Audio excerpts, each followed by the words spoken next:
Rape of Nanking, known in Japan as Nanking Da虐殺, presented to you by Julie Kusmierski, Daniel Arndorfer, and Chelsea Alice.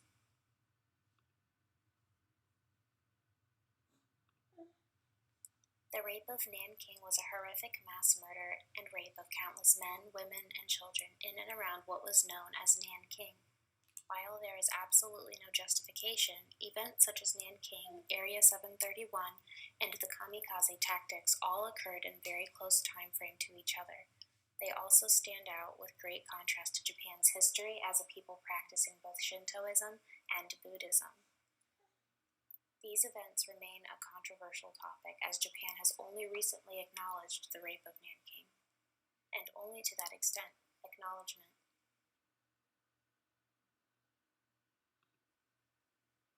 The Rape of Nanking was likely the result of the specific history of the Pacific War and Japanese imperialism, inherent nationalism from isolation, and the effects of external influences coupled with the yellow man's burden.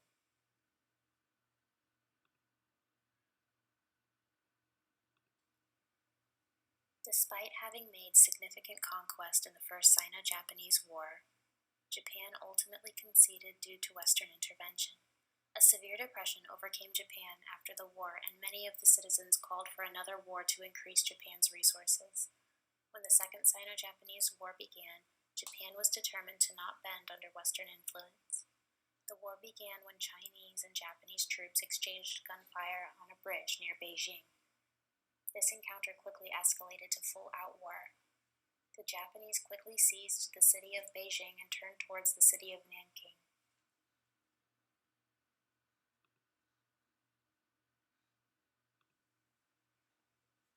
In order to help ease the burden of the killing, the Japanese created competitions to help desensitize their soldiers. The soldiers often practiced their killing techniques on the POWs. A quote from Iris Chang: "Everyone had become a demon within 3 months."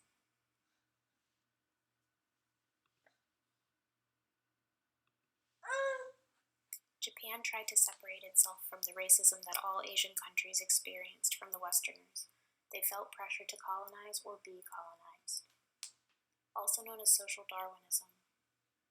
A quote from Asia for Educators: "Japan, which had isolated itself from the international politics in the Tokugawa period, enters an international system of the late 1800s, where imperialism dominates. Japan rapidly becomes a major participant in this international system and seeks particular imperialist privileges with its East Asian neighbors, China and Korea. Japan's democratic political system continues to evolve under the Meiji Constitution, but then is unable to meet the dual challenges of economic depression and the political power of the Japanese military leaders in the 1920s and 30s.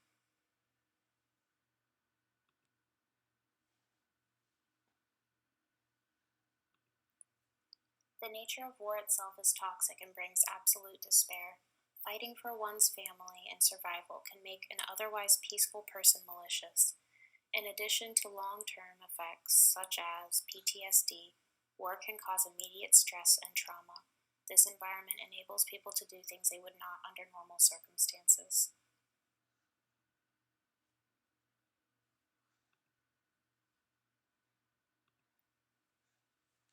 Japanese Lieutenants Mukai Toshiaki and Noda Takeshi took part in a competition, Killing Game, on who could first kill 100 men.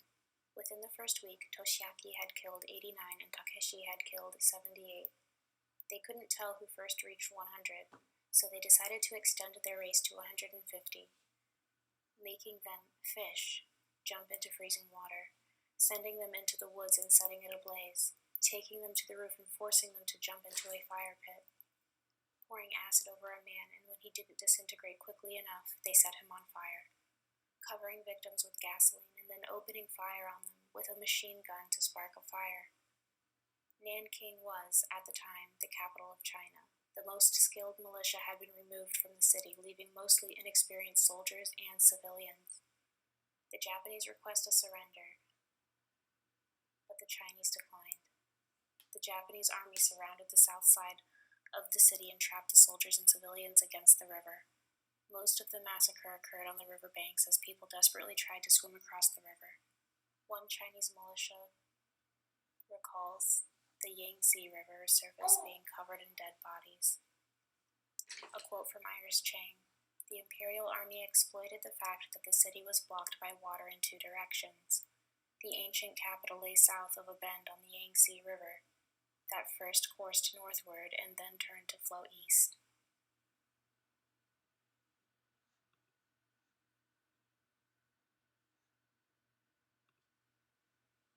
General Matsui issued decree to attack Nanking, but stayed back because of sickness. Many accounts say he was horrified at what eventually happened. He was executed as a war criminal because of Nanking, but many thought he had become a scapegoat. Prince Yasuhiko led the attack and is believed to have enabled the atrocities. He was never punished for the events, most likely because he was the uncle of the emperor. Tang Jingzi was given the duty of defending Nanking by the leader of Chiang Kai-shek. Many saw this as an attempt for Chiang to pass off an inevitable loss to Tang. Furthermore, Tang waited too long to issue retreat and many people were unable to flee.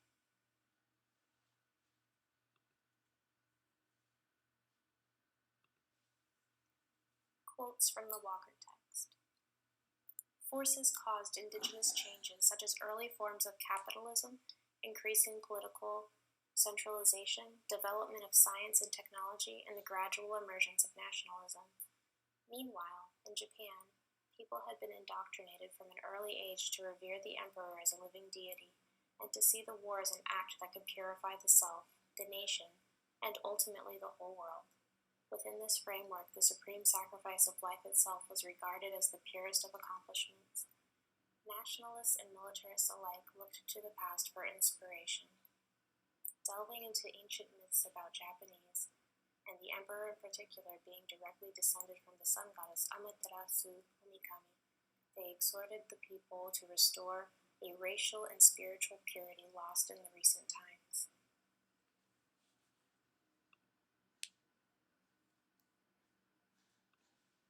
Japan had a pre-existing distaste for Western influence. They witnessed powerful neighbor China fall to England's demands during the Opium Wars. This led them to view the conquered Asian nations differently than they had before. China was no longer viewed as a big brother nation. It also resulted in Japan closing its ports, beginning centuries-long isolation.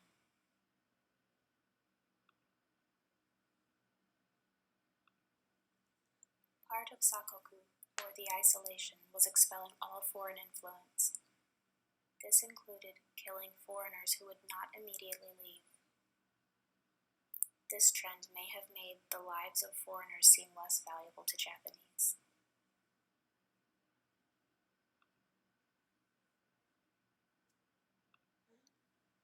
A quote from Townsend. 3 years later, Japan's victory in the 1904 Russo-Japanese War amazed the Western world and encouraged some Asian nationalists, those not directly threatened by Japanese expansion, to regard Japan as the region's natural leader. The Treaty of Portsmouth, which ended the war, allowed Japan to dominate Korea and secure a new sphere of influence in the South Manchuria. Maintaining and strengthening this position became a fundamental national commitment.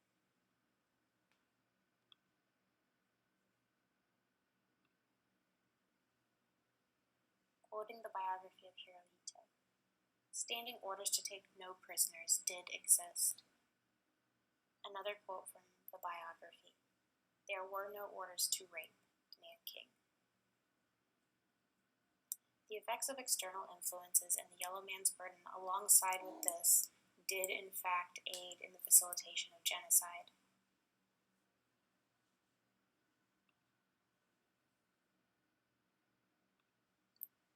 Eugenics, essentially the study of genetic improvement, first took root in the United States beginning in the early 1900s. Yamanouchi Shige brought the eugenics education directly from the US to Japan. In the 1930s, eugenics became politically and socially prominent in Japan. This belief system took root in the culture and promoted the very basic idea that certain people are better than others. This mindset is especially toxic for a soldier and likely rendered them more susceptible to dehumanization. Eugenics. Japan and the rest of the world watched as the Nazis applied eugenics in order to begin the genocide of the Jewish people. 4 years passed and much of the world remained silent. The Rape of Nanking took place before mass condemnation of the Holocaust, thus it is possible the Japanese did not see the events of Nanking as one that would draw mass attention.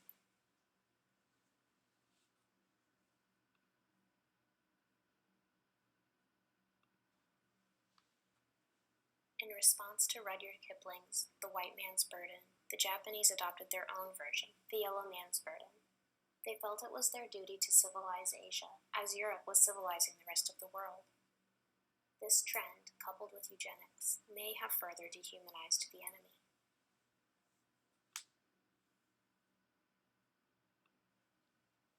While none of these aspects were solely responsible for the genocide, Japanese imperialism, nationalism from isolation, and external influences may have worked synergistically to enable soldiers to commit the genocide.